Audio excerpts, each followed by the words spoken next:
संविधान का गला घोंटने का उनकी कुत्सित प्रयास थे, बल्कि एक प्रकार से लोकतंत्र की हत्या करने का प्रयास था।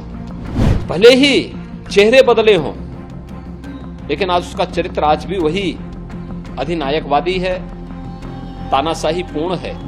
देश के साथ किन लोगों ने किस प्रकार का व्यवहार किया है, इससे अवगत कराने का कार्य अगर भारत की संसद करेगी तो भारत की वर्तमान पीढ़ी न केवल उनके प्रति कृतज्ञ होगी, बल्कि उनका मार्गदर्शन प्राप्त करते हुए एक नए भारत के निर्माण में अपना योगदान दे पाएगी। देखिए, आज का दिन एक ऐतिहासिक दिन है। दुनिया के सबसे बड़े लोकतंत्र भारत की संसद में नवगठित संसद और नव निर्वाचित लोकसभा के माननीय अध्यक्ष श्री ओम बिरला जी ने आपातकाल के 50 वर्ष पूर्ण होने पर आपातकाल के विरोध में एक निंदा प्रस्ताव पारित किया है। मैं उनके इस प्रयास के लिए माननीय श्री बिरला जी का हृदय से अभिनंदन करता हूं। उन्हें अंतःकरण से धन्यवाद देते हुए सभी नवनिर्वाचित माननीय संसद सदस्यों को अपनी हृदय से बधाई भी देता हूं और इस प्रस्ताव के लिए आभार भी व्यक्त करता हूं। हम सब जानते हैं कि 25 जून 1975 मध्य रात्रि में तत्कालीन कांग्रेस नेतृत्व की सरकार ने श्रीमती इंदिरा गांधी जी के नेतृत्व में उस संविधान का गला घोंटने का कार्य किया था, जिस संविधान की शपथ लेकर के वह देश की प्रधानमंत्री बनी थी।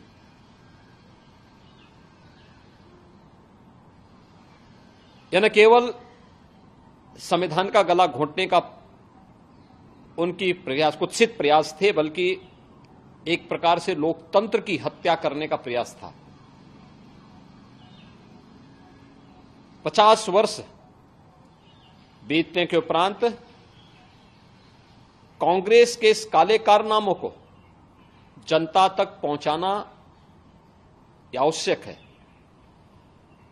आज भारत की संसद ने वही कार्य किया है, क्योंकि कांग्रेस का वर्तमान नेतृत्व जिस तरीके से देश की जनता को गुमराह कर रहा था, संविधान के नाम पर, आरक्षण समाप्त करने के नाम पर, इसके लिए उनके काले कारनामों से देश की जनता को अवगत कराना अत्यंत आवश्यक है। और आज भारत की संसद ने वही ऐतिहासिक कार्य किया है। कांग्रेस भले ही चेहरे बदले हों, लेकिन आज उसका चरित्र आज भी वही अधिनायकवादी है, तानाशाही पूर्ण है। लोकतांत्रिक मूल्यों और संवैधानिक संस्थाओं पर आज भी उसका विश्वास नहीं है, और इसीलिए भारत की हर संवैधानिक संस्था को कटघरे में खड़ा करना, भारत के बाहर जाकर के भारत के लोकतंत्र पर, भारत की चुनाव की प्रक्रिया पर प्रश्न खड़ा करना इनकी फितरत बन चुकी है। कौन नहीं जानता है कि कांग्रेस ने संविधान लागू होने से लेकर के 2014 तक 75 बार भारत के संविधान में संशोधन किए। कौन नहीं जानता है कि अनुच्छेद 356 का दुरुपयोग करते हुए 90 बार कांग्रेस ने विभिन्न राज्यों की सरकारों को, लोकतांत्रिक तरीके से चुनी गई सरकारों को बर्खास्त करने का काम किया था।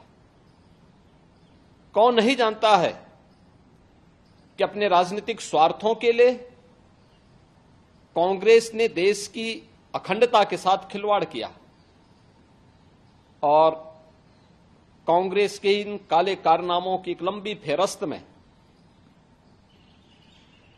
आपातकाल भी आता है। आपातकाल की उस काली घटा को वर्तमान पीढ़ी को अवगत कराने के लिए आज देश की संसद ने एक ऐतिहासिक निर्णय लेकर के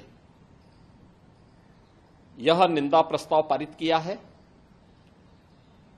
ये सचमुच एक अभिनंदनीय प्रयास है, वर्तमान पीढ़ी को बताने का प्रयास है। मैं नवगठित संसद और नवनिर्वाचित लोकसभा के माननीय अध्यक्ष श्री ओम बिरला जी का इस साहसिक कदम के लिए हृदय से अभिनंदन करता हूं। सभी नवनिर्वाचित माननीय संसद सदस्यों को हृदय से बधाई देता हूं और विश्वास व्यक्त करता हूं कि वर्तमान पीढ़ी को हमारी देश की संसद इसी प्रकार से इतिहास के अलग अलग कालखंड में देश के साथ किन लोगों ने किस प्रकार का व्यवहार किया है, इससे अवगत कराने का कार्य अगर भारत की संसद करेगी तो भारत की वर्तमान पीढ़ी न केवल उनकी प्रति कृतज्ञ होगी बल्कि उनका मार्गदर्शन प्राप्त करते हुए एक नए भारत के निर्माण में अपना योगदान दे पाएगी।